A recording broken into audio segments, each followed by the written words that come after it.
What we have here is the new Vintage USA LS kit, senders, and some sealant. So what we're going to go through in this video is how to use the LS kit, or any sender adapters for that matter, to install in your engine. What we have here is oil pressure sender. That's a traditional oil pressure sender. You can use that or a transducer. A temperature sender. That's pretty standard. It's a 1/8 inch NPT pipe thread. That's industry standard. Same thing with the temperature sender. We have some high temperature thread sealer. This is what we use. Do not use Teflon tape. There's a couple of reasons for that. Do not use this stuff here for your senders. This is fine for pipes and things like that in your house, but for senders, what that's going to do is it degrades and exposed to the chemicals, and it also, the thickness of it can block the sender from grounding properly, which can lead to improper readings. We see that quite a bit, so we usually recommend using the thread sealer. This is the Permatex brand. This works good. This is easy to find. It's just a few bucks. So here is our LS kit. What this contains is it contains an instruction sheet that tells you how to use the pull-up resistor. You'll need this if you're using a GM computer. We have full instructions on that, how to hook that up. This is the M12 bushing with the flat washer. So most senders are what's called pipe thread. What that means is it's not a straight thread. This actually has a taper on it, and as it tightens, it gets tighter. And actually the seal gets better and better as it tightens, you know, just like a traditional house pipe. Same thing on the temperature sender as well, same type of fitting. These are straight threads on both of these, and these are also metric. So this one is M12, this is an M16. So what that means is when they tighten the same all the way down, and then the washer is what performs the sealing function. So let's go ahead and go over how to use these. It's really pretty easy. Both the temperature and pressure sender. Now what happens a lot of times on these and on standard bushings is what'll happen is the installer will, and these even come with little caps, what'll happen is the installer will put this in the block and then put the sender in and then put the sender in. What that'll do is because there's an adaptation here, so there's a thinner portion of this bushing, what that can happen is you can actually break this. So the way to do this when it comes to whether it's a metric or a standard connection is, what we would recommend is putting the sender in first. So we're going to put the sender in, we're going to tighten it down, we'll put some thread sealer on there. Then once this is ready to go, this is because this has to be a tighter connection here than here to the block. So then once this is connected, then we'll put on our washer. We'll put on our washer and install that in the head or the block or wherever it goes. And we'll tighten it from here. That way we won't damage the actual adapter, because once this breaks off, you can get it out. It's kind of a pain though. So let's just go over techniques on how to install some thread sealant. Now on all the pipe thread units, what we recommend is leave a couple threads without anything on there, because what that'll do is that'll guarantee, see, most of these senders except for transducers, is they actually work through the ground of the vehicle. So if you leave a couple threads without any sealant on there, what that'll do is that'll make sure that you have a really good connection to the ground. So I'm just going to put a little bit on here in a couple spots.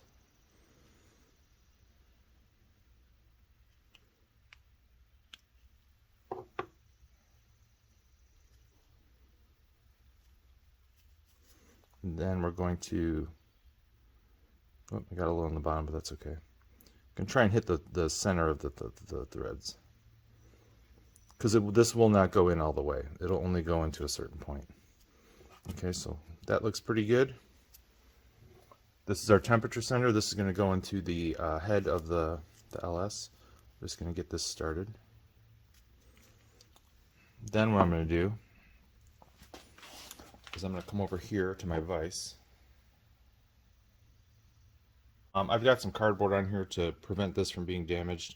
You don't really have to do that. Sometimes I just do that to be a little bit fancy. So I'm going to put this in here.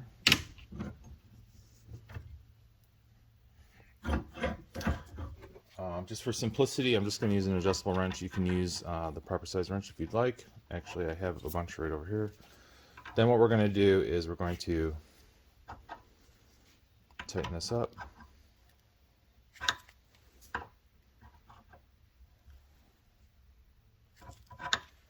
And we don't want to, we want to get it tight, but we're not talking about like to where it's going to break. So once you start to feel the real resistance start, we're going to go about a quarter turn. That's good. So now we have, and you can see the sender is not always, whoops, sorry. Now you can see that the sender is not going to go all the way in because, like I said, this thread inside here is tapered, gets wider at the top, so it'll only go to a certain point. So don't try and bottom this out because it'll never bottom out. And that's what creates the seal. So we've got, you can see our sealant in there, looks pretty good. We had a little bit come up, so that means that all the threads are full. Now what we're going to do is we're going to use our washer. We're going to put our flat washer on there. We're going to put a little bit of sealant on there, and then we're going to put it in the head in the next step. Now we're going to do the same step for the oil pressure sender.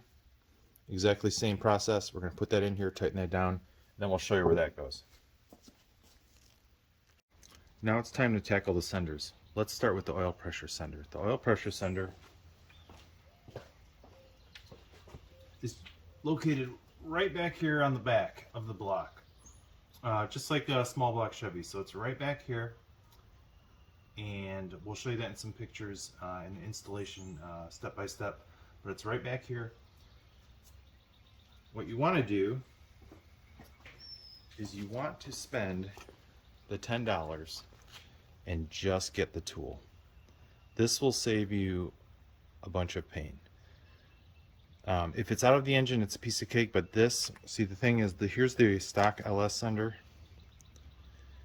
I think it's 1 1/16 inch nut. However, if you look closely, it's got rounded corners on it, so it makes it a little bit hard to get a wrench on, especially down in there. This tool also has the rounded corners on it. It's a deep well. This will save you quite a bit of pain. So now what we're going to do is we're going to replace this with our oil pressure sender. And we've already got our pressure sender installed to the LS kit, and when we install it, we're going to use a wrench and turn on this part.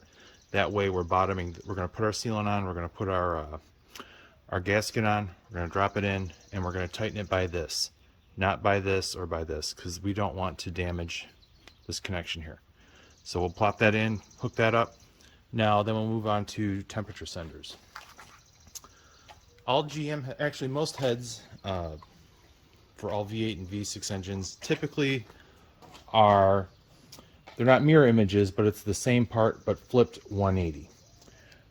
So on all the LSs, there is on the driver's side right here, there is a temperature sender. You can use that for your gauge or for your computer. Typically you need one for the computer because the computer needs to know the engine temperature to adjust the air-fuel ratio, and then we need one for the gauge.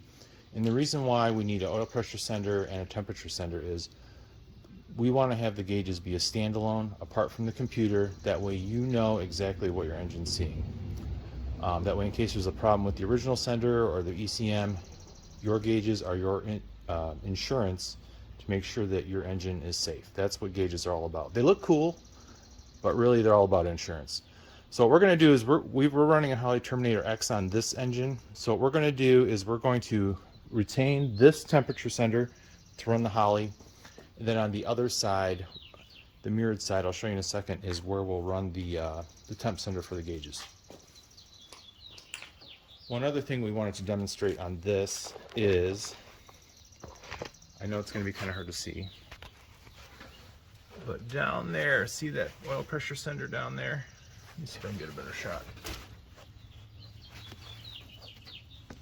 Down there, there is a billet adapter down there on the side of the oil filter assembly, and we've installed a pressure sender there. And the reason why we've done that is we just wanted to show you an alternative to this guy. Let's see if we can get down in there. Let's see if we can get a light in there. So you can see the cam sensors back here. Get the lights in there. Got the cam sensor. Sorry, I can't see if this is. There we go. Got the cam sensor and then the pressure sender. So there you go. What we're going to do is we're going to leave that pressure sender in place because we're running that to our Holley Terminator. Now the computer has no reason to read oil pressure, so it's not required. So you could just leave. You could install your oil pressure sender there, or you can install that for your Holley or your PCM. But there aren't any PCMs on the market that require an oil pressure sender. So there's really no reason to have it unless you just want redundancy in your efforts. Over here, we'll show you. Okay, now we're on the passenger side. You can see at the back of the head is the temperature, is where a temperature sender would normally be. There's a plug in there from the factory. So what we're going to do is we're going to remove that. We're going to put our new gauge temperature sender in there. And again, it's just the other head flipped 180 degrees, so it's the same casting. On most V8 engines, even V6 engines, that's the typical layout. Usually there's one at the front, one in the back. It may vary from vehicle to vehicle, side to side, but they're usually mirror images, so you can run 2 temperature senders if you want. So what we're going to do is we're going to remove that plug. So first thing I'm going to do, I'm going to take a little pick tool, you know, one of these little guys here, and I'm just going to get some of the dirt out of there.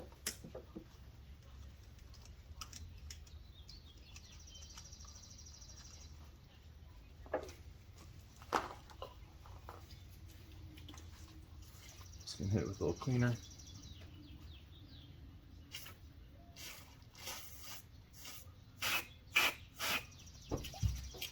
Tough to get to.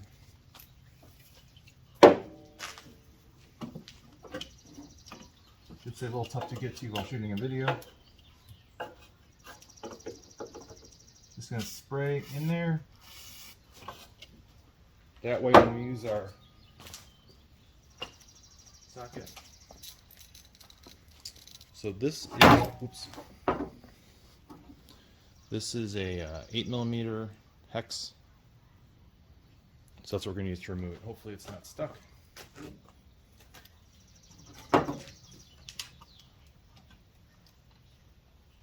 And we want to get all the debris out of there because we want this to sit in there really tight. Oh, there we go. So that way we don't have any problems getting it out. I want to make sure all the debris is out of there. There we go.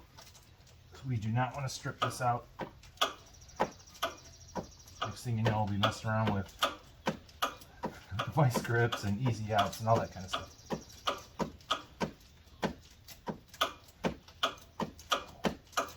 See, there's a bunch of sealer in there already.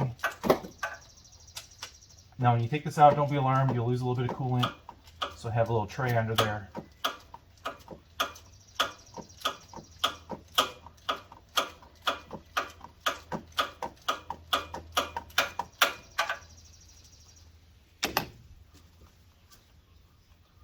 We can always top it off later. Now before I take that out, I'll grab a towel.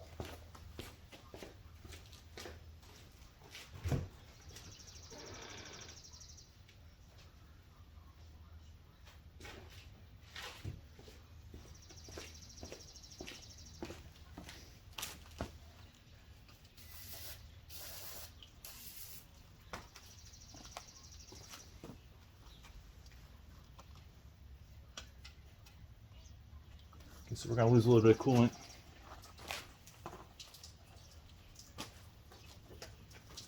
Like I said, we can always top it off later. I'm going to clean off the face of that because this is going to have, this has the gasket on there, so I'm going to make sure that it's nice and flat. If I move relatively quickly, it won't lose too much coolant.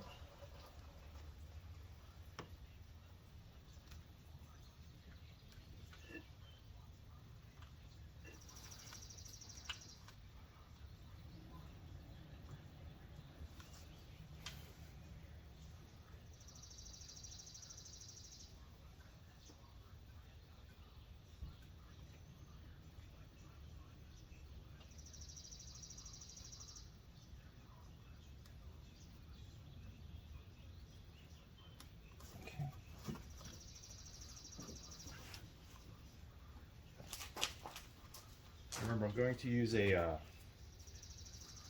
socket or a wrench. I'm going to install it using this, not the sender itself.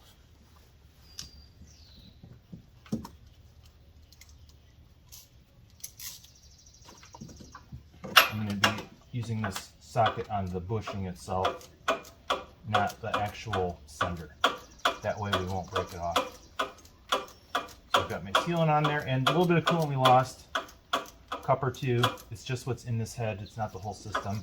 Once we start the vehicle up, we'll check the coolant level. Sometimes none comes out, it's kind of weird. I guess it depends on the angle of the vehicle, how much is in there, things like that. But as long as your overflow tank is full, it'll refill itself, and you can just fill it up from there. Okay, so now I can see that the sender is now flush. The bushing, or the sender's flush, the washer is flush. I'm just going to snug it up a little bit. That should be good. Then we'll run our wires, run them into the cab. That'll be the next step. Then we'll move on to the actual gauges.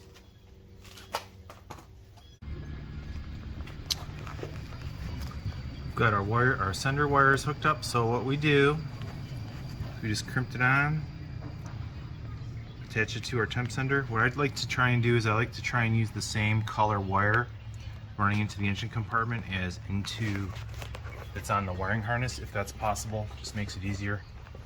And then we ran, sorry about the sun. And there's that guy down there.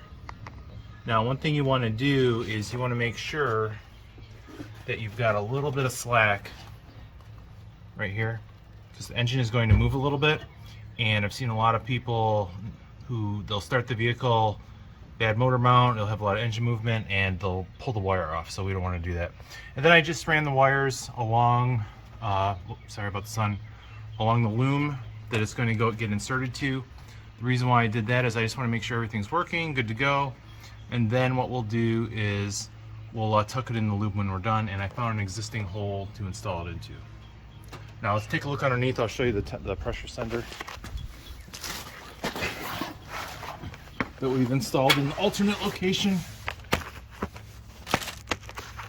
Oh, there you go. See if I can get that out of focus. There you go. So there's that installed in the alternate location. Let's get a better look here. There you go, that's a better look. So we've just ran the wire, kept away from the headers. There you can see the little adapter we used, and that's a real easy way to install that as well. And then we also gave that a little bit of slack to make sure that we don't have any issues with any engine movement. Okay, step one, we are going to start this installation. We've got our gauges assembled in the panel right here, ready to go.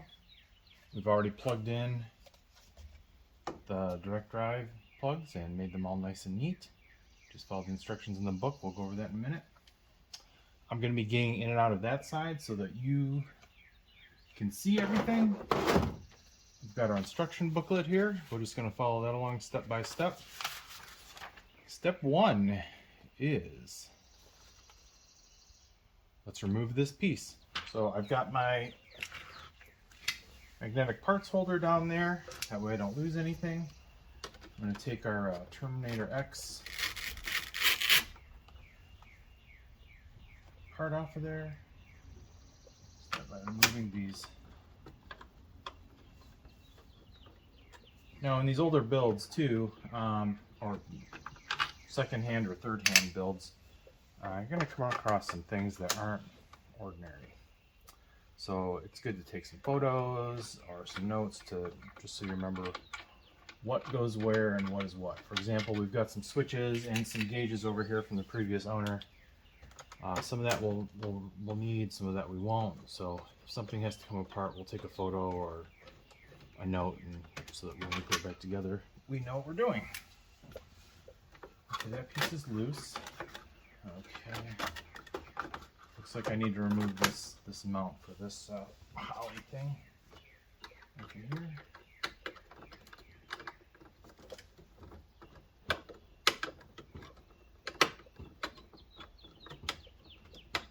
I'm gonna go grab a nut driver. let's pull this panel off. All right, a couple things. Now I have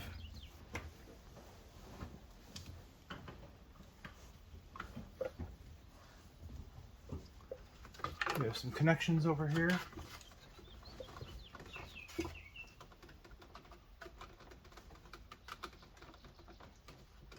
Now who knows when these were taken off last, so be very careful.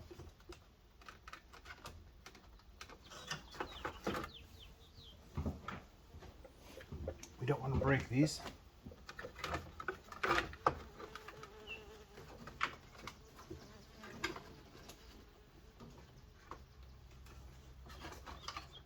This one here for the headlights just has a little push. Just take that off. Let's see what this one is.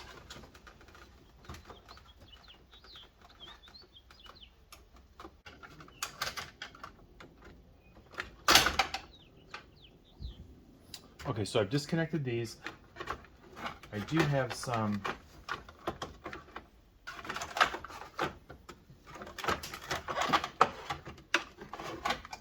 additional wires over. Oops, I do have some additional wires over here. Now, I have some switches over here. The previous owner installed. One's for the fan, one's for the fuel pump. Instead of, what you could do is you could label them all, take them all apart. I'm just going to leave it aside without disturbing it. That way we can just put it back together. Now, next thing is this switch here for the headlight. Just has a pull. You just pull that and that releases. The one for the dimmer, so it comes on this whole circuit. Basically, there's two tabs. You push those in and the whole thing comes out. And then this switch here,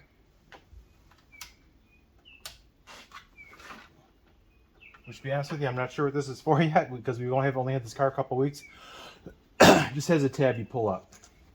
Okay, next step is we are going to remove the cluster. So there's 4 screws.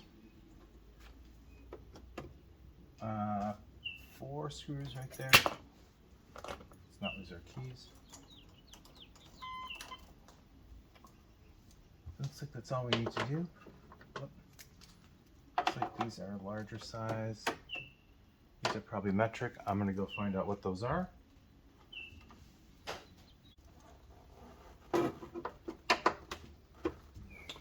What's a little tough on some of these builds is sometimes it's hard to figure out what's standard and what's metric.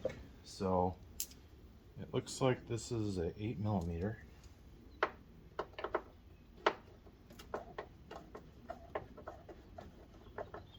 I guess what's important is, since it's just a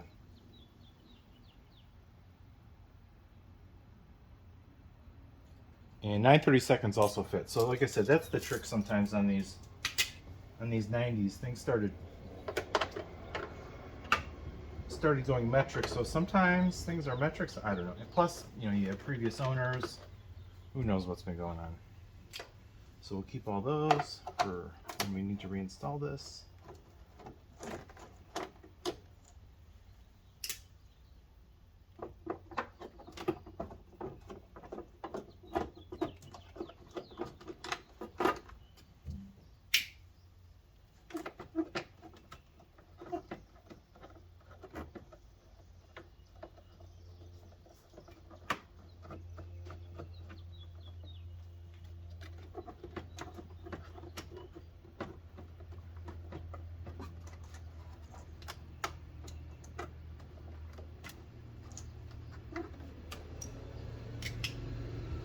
So it looks like we have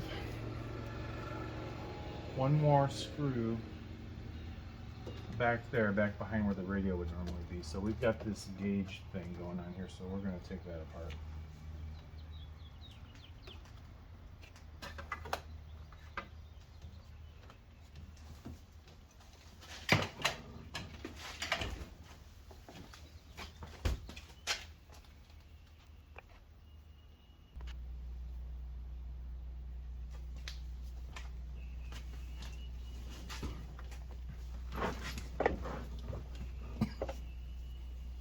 Okay, once again, we have our panel removed. We used our 8mm driver. We've removed this screw, this screw, this screw. There's one more up here. We had to remove the radio plate to get to that, which was just held in place with a couple screws. On this vehicle, the radio wasn't in place. We had a gate. There was a gauge panel mounted there by the previous owner, so we removed that.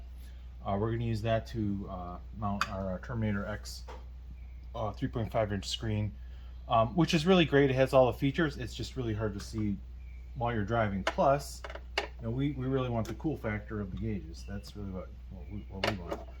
So what we're going to do with this build is we're going to modernize it. We're going to work on it a little bit at a time, but we need some inspiration. So we've already got the LS in here. It drives pretty good. I mean, it needs a little bit of tuning, but still drives pretty good, runs pretty good, brakes work, doesn't overheat. So what we want to do is we want to put some parts on here that are going to inspire us to make this thing cooler. So what we're using the CFR blue gauges here from New Vintage USA. CFR blue, so we chose the blue because of the truck's blue, and then we're going to integrate some of these blue and this hex pattern accents throughout the build. That way we're going to have a cohesive theme. Okay, so that's all 4 screws. Let's see what happens here. Oh, popped out. Came right out.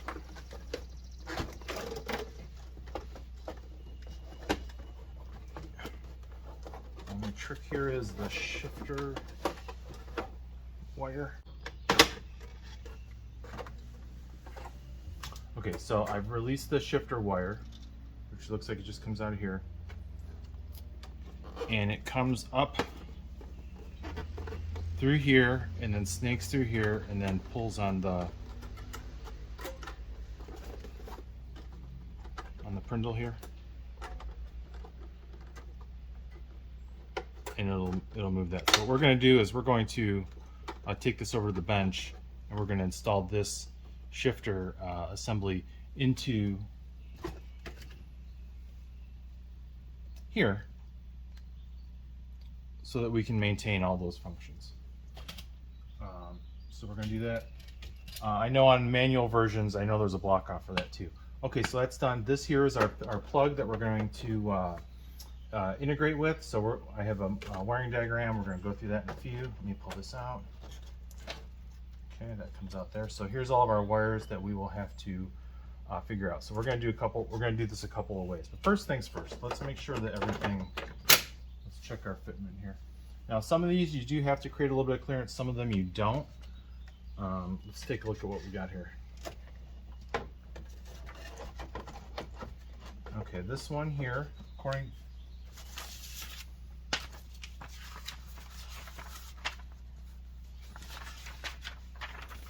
the instructions, we've got the cluster out.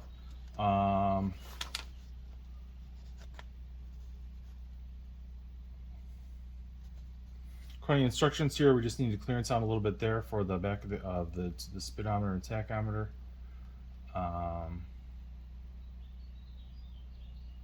Do the faster. Okay, and then we're going to do a couple other things. So I'm going to cut that out and with a Dremel, and then we'll see how the fitment is.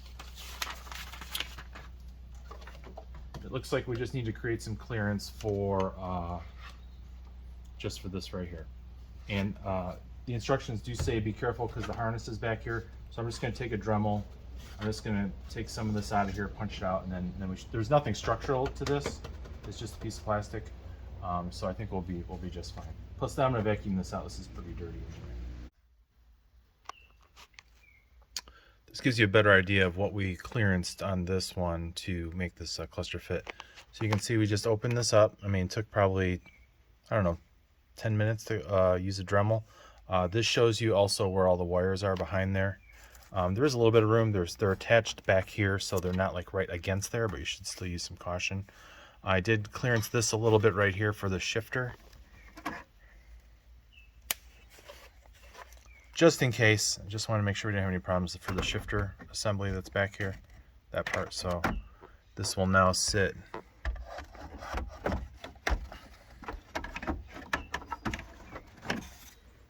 in the factory location, just like original. So now what we're going to do is we're going to go over to the bench. We're going to install the shifter and wipe it down, make sure all the wiring's good, and then put the bezel on there, and then we'll wire it up, and then this guy should be ready to go.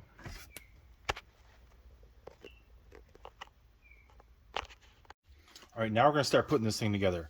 What's really cool about these is this cluster, or this assembly here, I guess it's a cluster, it's a bracket and gauges. They're individual gauges, so you can move these wherever you want.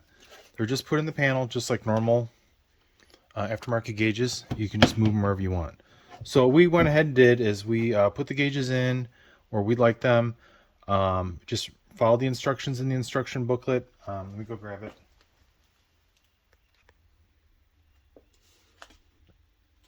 So we just grabbed our instruction booklet. What's cool about this is in the old days, you'd have to wire each one of these: power, ground, light, signal, power, ground. You'd have to make a whole harness. What's really great about this is we can just plug the fuel into the B port, temp into the D, volt into the B, pressure into the D port. We're done. We're done with all the minor gauges. The lights are all incorporated. We just cleaned up the wiring. And the reason why it's like this is so you can move things around and customize it however you want. You know, some people want the tach on the left, some want it on the right. Then when we get to the wiring itself,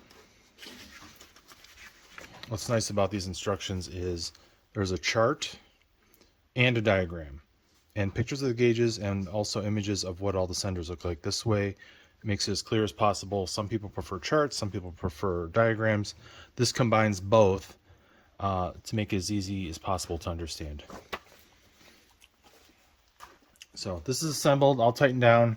Now what we're going to do is we're going to move the shifter over to the new part, and then what we're going to do is we're going to take this piece off. We're going to take this piece off right here, and we're going to install it on this so we get more of a factory look. So first thing, let's start with, let's take the shifter assembly off. This has 2 screws.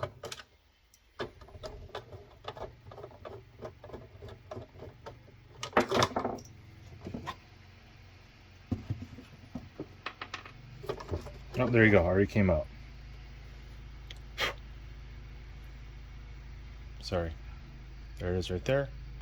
Just basically it sits in there. Sorry, this way.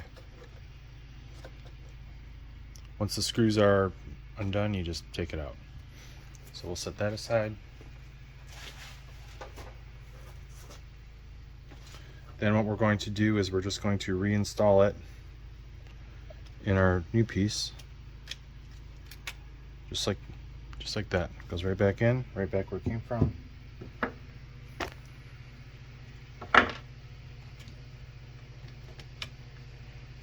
Line up the screw holes.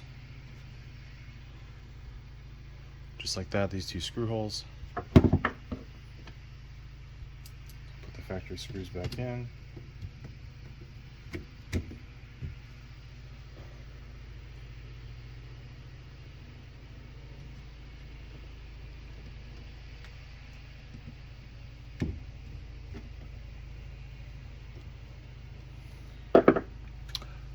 We'll show you now because it's going to be a little hard to see once it's in the vehicle, but that little cable comes through here, up around the column, through here, and then just attaches here, and then that's what moves that little pointer. So this is pretty much ready to go in. Now we just need to wire up the harnesses.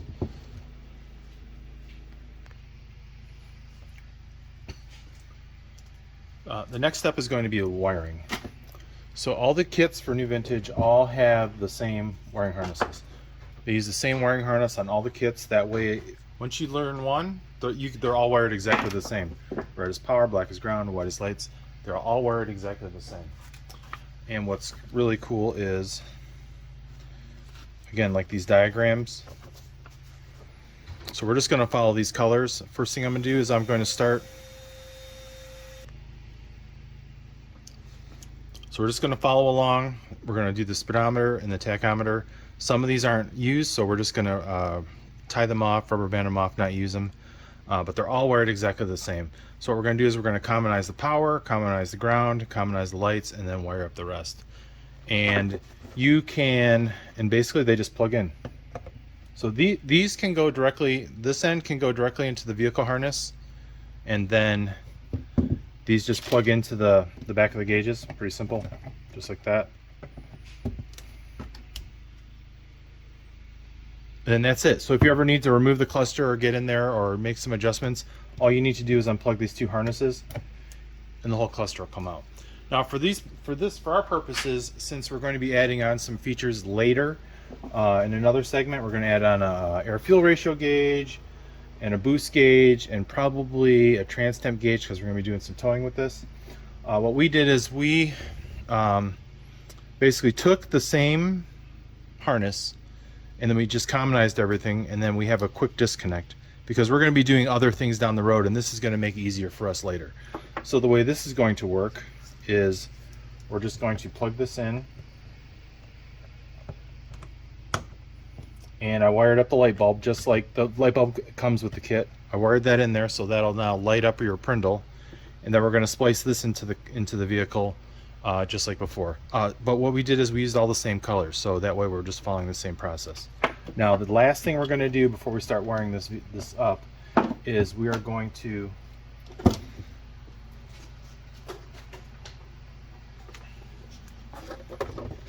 remove this piece right here. So we're going to start with taking out this lens. Let's find the right size driver.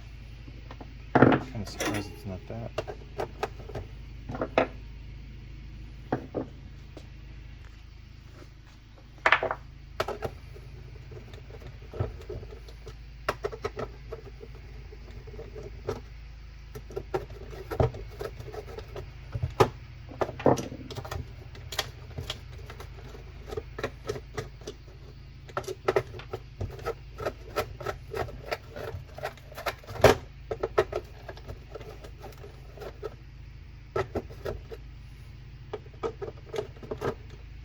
It's funny how some of these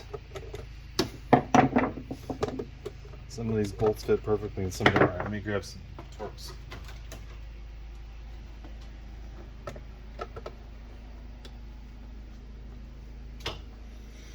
These look like T10s.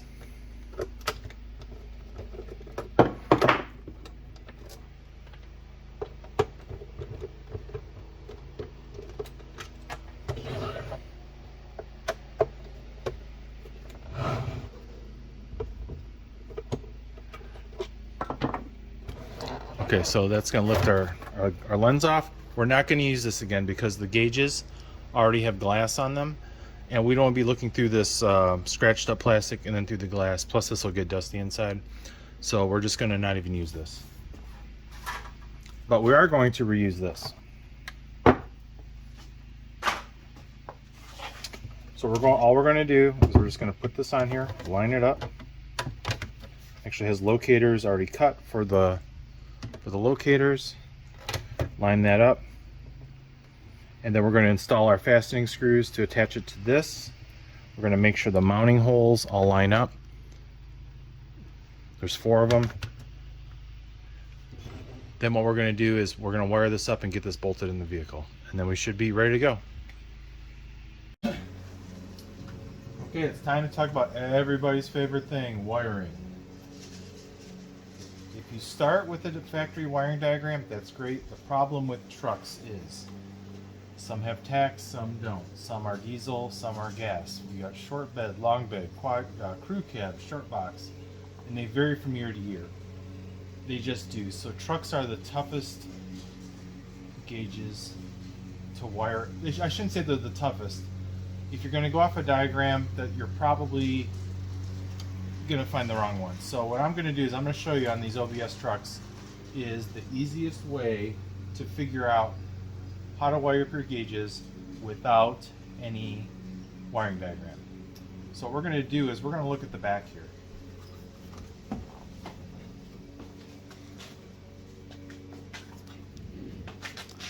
And you can see on this printed circuit board, on this printed circuit on the back, it tells you what everything is, which is great. So what we're going to do is we're going to take a look here at some of these things, and then we're going to figure out how to hook this up the old-fashioned way. So what we're going to do is we're going to figure out power and ground first, then the lights, turn signals, high beam, things like that. So for example, you know, you've got your grounds. All your gauges will have a ground, power, and then the signal. So so you can see here where it says ignition. That's going to be power. Oops, sorry. That's going to be our power. Ground. That's going to be our ground right there. Right here, speedo. Let me go up here. Right there's your speed signal. We're just going to follow that trace up to that pin, and that's going to correspond to every single thing in here. Everything you can check with a test light, except for the speed signal, the tach signal, and the fuel signal. So we know where the speed signal is, so we found that. We found the power and ground. Let's see, where's the fuel gauge on here? Fuel gauge is right here, so let's take a look. Fuel gauge is on this side, so let's take a look at that. Okay, so here's our fuel gauge, right? That's our fuel gauge right there. This is, you can see this also go to light, so that's the ground. This is the ground here. This is the power. I is power. G is ground. Illumination. This says fuel on this strip right here. Am I right there? No, that's not right. Here, S for sender. This is our fuel gauge. S is for the sender. So I'm going to follow that. Oh, I dotted it already. That's going to be our fuel gauge right there. So there, that's what we're going to do. So what I did was, what I like to do is I like to start with the power and the ground. What I'm going to do is I'm going to show you just the easiest way, in your garage way to do this.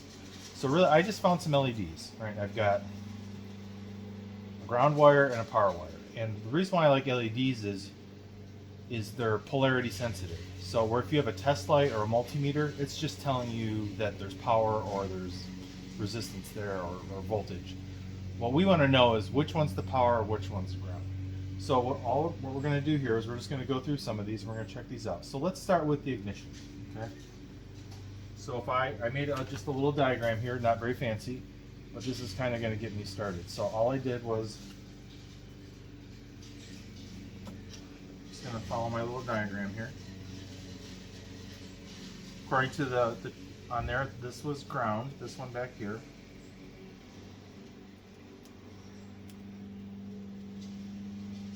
And this was power.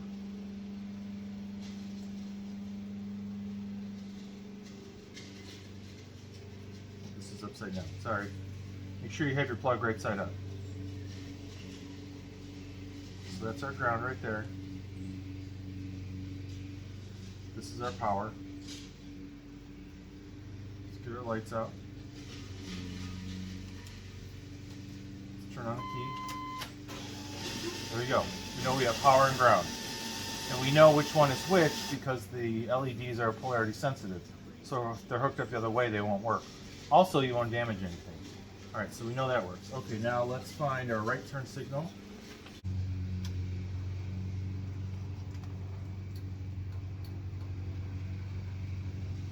Let's get this where you can see it. Okay. So let's hook this up to our right turn. Let's see if that works. Yep, that works. Left turn. Left turn is the second pin on the top from the left. Let's try that.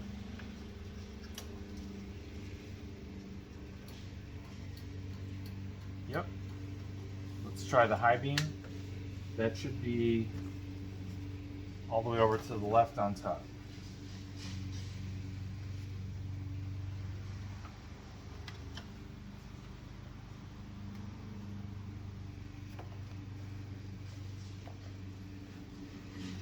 Trying to do this with the 2 hands. Okay, it's not on. Oh, there's the high beam. Now it works. Okay, so that's good. So now we have the vehicle power, we have the turn signals, the high beam. We know where the speedometer is according to that. We know the fuel gauge is according to that. Now let's talk about the lights. We always recommend not using the stock gauge lighting when you're using LED lights. There's a couple of reasons why. One is that will run through the stock rheostat, which is right here. Now, that'll run through the stock rheostat, and these are not designed for LEDs. So this is going to be a little sketchy. They're just not designed for LEDs. So what we always recommend is just go directly to the parking light circuit, which we did right here. We just tapped into the parking light circuit. That way your LEDs get full 12 volts. Then if you need to dim them, use an LED dimmer, or you can put a resistor in line. That's the best way to go. If you go through the stock rheostat, it may or may not work. It may only work when it's up all the way. You're just going to have better luck no matter what gauges you install going to the parking lot. What else do we have? 12 volts, power, ground, speed signal, fuel sender. Now, our tack signal, we went, since we're using the Holley Terminator X, that has an 8-cylinder signal coming out, and we read the instructions, believe it or not, and that said it go to the blue and white wire, which we've got. The green and yellow is our temperature sender, just like it is in our book. We ran that to the gauges, and then this is the yellow wire from the pressure sender in the engine compartment. We hooked that up to our gauges. So that is how you wire gauges. It's really not that complicated if you just break it down into its smallest components. But my little drawing here should help some people. Now, this isn't going to apply to all OBS trucks. Like I said, they change from year to year. This is a standard cab. I don't even know what engine this had in it from the beginning, but you know, it's going to vary from year to year, cluster to cluster, diesel, gas, all those different things, 2500, 3500, 4500, 1500. There's so many variations, it really makes it difficult. So it's best just to use this technique, and you can use this on almost any vehicle. Even if you don't have it on the printed circuit, you can still figure out most of it by just probing things. And if you do have a factory wire diagram, that'll get you at least pointing in the right direction. Okay, so we're going to plug these things in, and next step is what I'm going to do is I'm going to clean this up. What I have done here is, let me disconnect this. So I've got our parking, our more lights hooked up to our parking lamp. All we did here was, you can do this a couple of ways. We just went into the factory harness. Everything's here. This has an LS swap. If you still have the small block in there, or V6 or whatever, the good thing about these trucks is they came with a the PCM reads the tach speed, reads the tachometer, it reads the vehicle speed. All that information is right here. You can just tap right into that. You don't need to install a new speed sender unless you went to like a TH350 or a TH400 where you have to put on a screw-on speed sender. If you have even if you have just the stock engine and transmission, everything you need is right here. So there's a couple ways you can do this. One is, once you've identified everything, you can just cut this and splice in. But what I like to do is I just tap into these. We just soldered and taped these off. That way, in case you forget what we did or there's an issue, this is still intact. And if you really want to go back to stock, you can. You just unplug the new vintage gauges, and you just put the factory one back in, and nothing has changed. But it's really, it's not that scary once you understand a few of the basics, and just take it one at a time. You know, start with power, or start with the ground, power, the lights, and then you'll just start eliminating wires. Find all the easy stuff, and then the things as they get a little bit harder to find, at least you'll be mostly done, and it won't seem as overwhelming. So what we're going to do is we're going to tidy this up, and then we're going to put the gauges in, see if they power up, and then we'll button this thing up, and we'll show you how to set them all up. Well, we got the gauges installed, fired them up, and we were having a problem with the speedometer. So what we did was we took a look at the original speedometer that was in there was sort of working. The Holley was kind of reading a speed signal intermittently. So we crawled under the vehicle to see what kind of speed signal we were getting. And here's the speed sender. This is the 460 LE. Most of the GM transmissions are similar. The speed sender is a 2-wire plug on the very tail end of that. That picks up the signal off the tail shaft. So what we did is took a look here, and you can see there up at the top. So let me get my phone. See those connections there? This right here is the holly. Up on top here, let me get my finger up there. Up on top here are the original vehicle wires. And what should happen is this speed sender should feed into this holly or the GM computer. It doesn't matter what kind of PCM you're running. And then that computer will then send a signal to the speedometer and tell it what to do. What we have here is we have the wires are frayed and the signal is split. So it's going to the speedometer and to the holly. What that's going to do is that's going to degrade the signal to make it where neither one works properly. And that's what we were seeing. So what we're going to do is we're going to show you another way to hook up the speedometer. It's really easy. And we looked up some information on how to integrate the speedometer with the holly system, and there's not a lot of clear information out there. So I think what we'll do is we'll make that into a separate video, and that's going to help a lot of people too. But for the general installation, the method we're going to show you next is super simple, and I think that'll help a lot of people. Okay, so all we did was we just tidied things up, did some zip tying. We taped up the original plug. If you're going to keep that, just that way it's not going to bump against anything, ground anything out. So we're just going to tuck that away. We're going to take our gauge cluster or gauge panel. Let's get it in place here.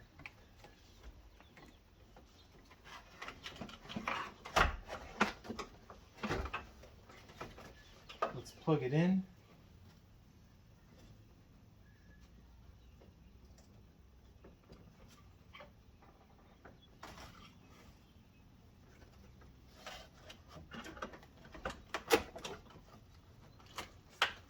Just set it in place. We won't get too crazy right now. We just want to see what's going on.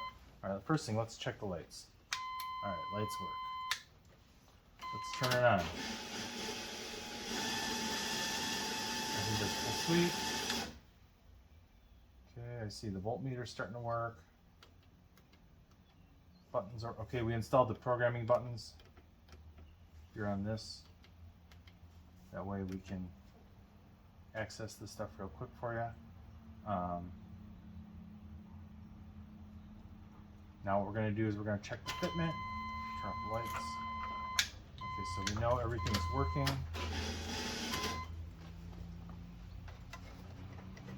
Check the fitment. Looks like we're going to move the wires around a little bit. We're going to screw it down, and then we'll fire it up.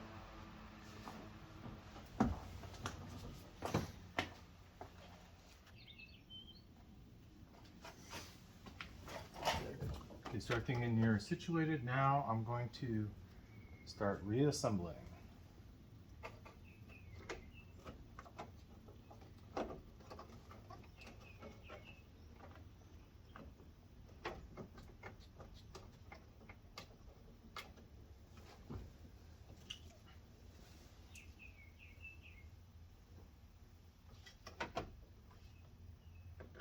Oh, you know what I forgot? I forgot something. I have to hook up this shifter. See? I didn't follow the instructions. Okay, so let's hook this shifter back up.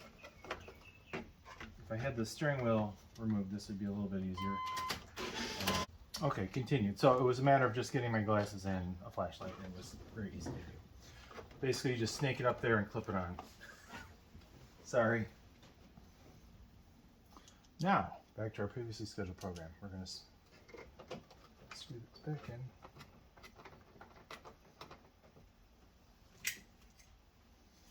And there's a little notch here. That's where I ran the lights. Otherwise, I would just make a little recess or something like that. Most vehicles, you've got the dimmer as part of the light assembly, so it's all right there anyway.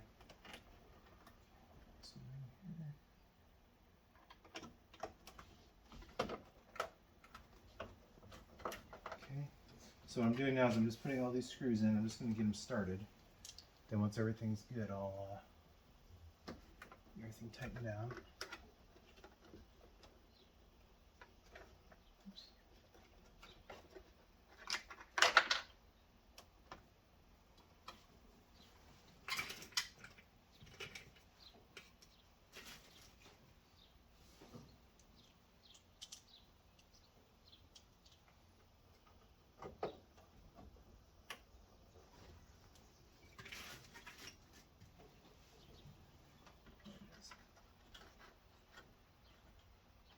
drop the screw to nowhere as well. Luckily the kit does come with these screws for this.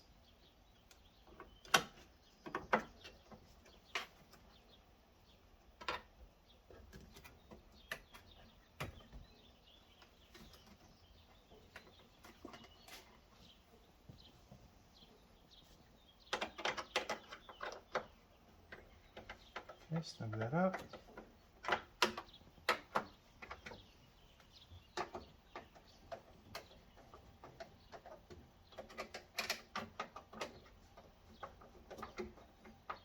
Okay, it's all good. Still working. I'm going to change this to blue next time.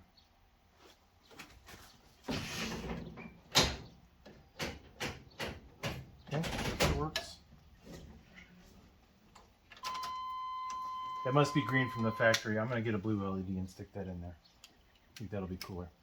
Okay, so now what we're going to do is we're going to put the rest of the dash together, and we'll go take it for a test spin.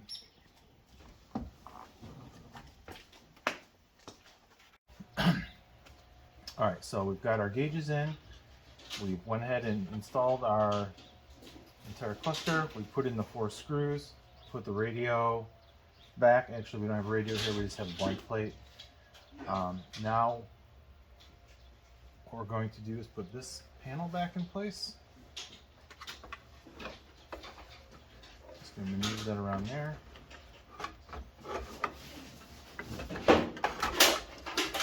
And that'll go back like that. But first we have to put these pieces back. Put our rheostat back in. That just snaps in. Actually, let's put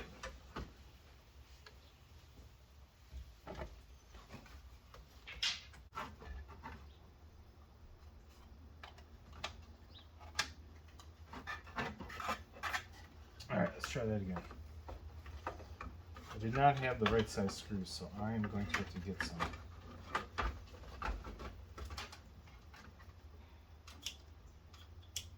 Now, if you took this out and you don't remember which way it goes, just remember that little kick at the end there, that's for your dome light. So that goes up.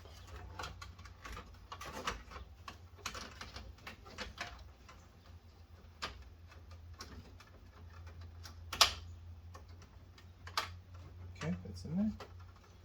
Let's attach our lights.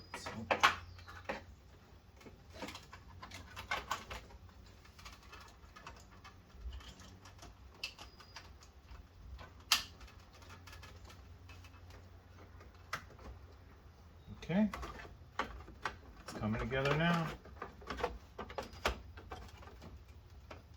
Okay, lights work, dimmer works.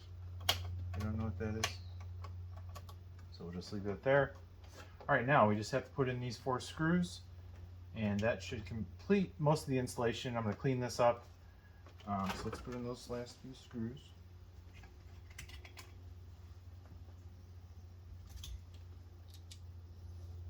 These are a T15. Now these aren't just regular old screws. See, these are the GM with the large pattern.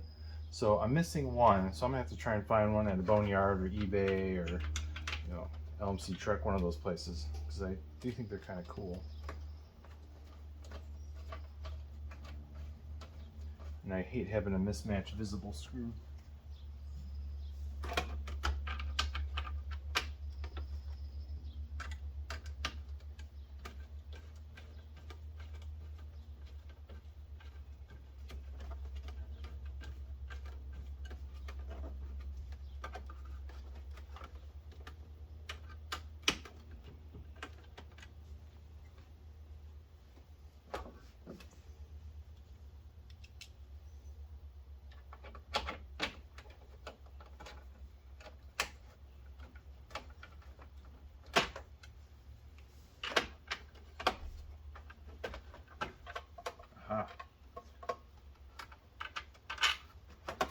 This one on top is stripped, that's why there's no screw there. So I will find the right screw and I will get some JB weld. I'll fill the hole and then I'll drill it out, and then I'll be able to put a screw in there. Okay, that looks pretty good.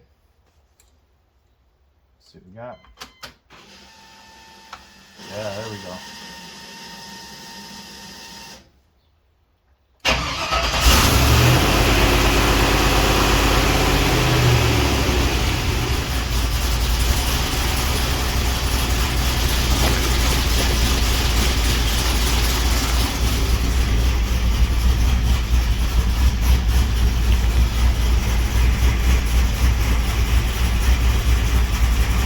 There we go. We've got our tacks up and running. Everything's working. 8 volts. Oil pressure's good. We're going to change this to blue, just so it all matches.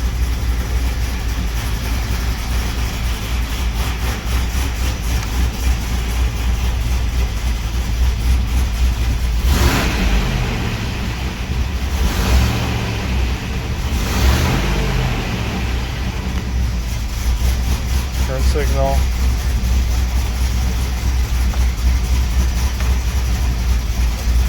High beam.